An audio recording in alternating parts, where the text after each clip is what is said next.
Here is something that has happened to almost everyone. You have been stuck on a problem for days. You have stared at it, circled it, thrown effort at it. Nothing. And then, in the shower, on a walk, while washing dishes, the answer simply arrives. Fully formed, unbidden, as if it had been waiting politely for you to stop looking for it. This is not a coincidence. It is not luck. It is not even particularly mysterious, although it feels that way in the moment. It is your brain doing something specific, measurable, and extraordinarily useful that it simply cannot do when you are forcing it. Einstein sailed alone when he was stuck.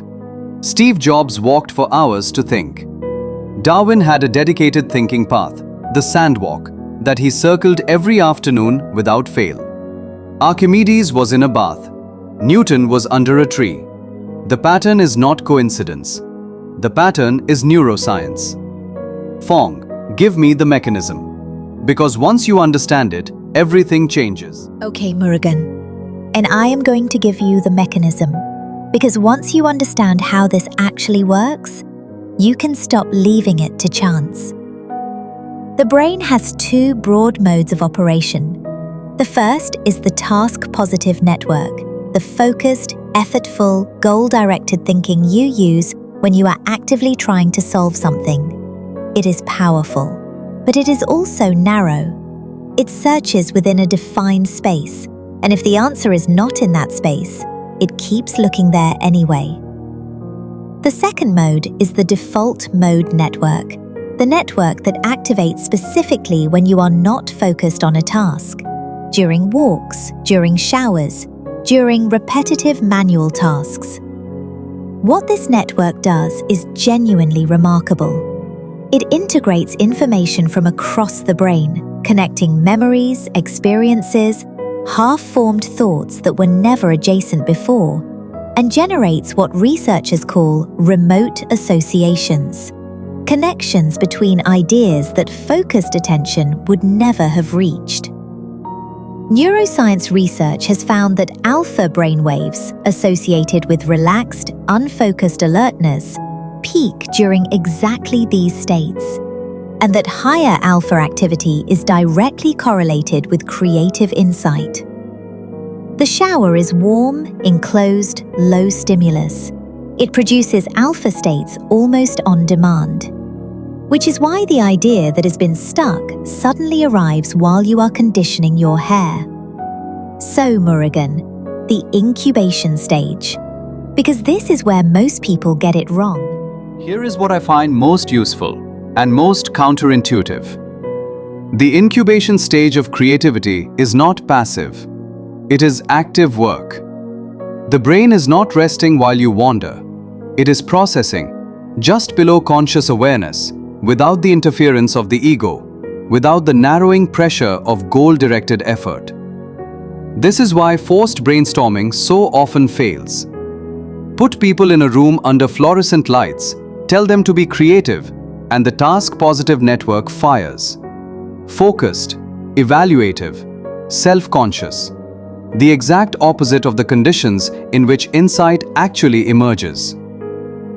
Real creative breakthroughs require what psychologists call the preparation, incubation, illumination sequence.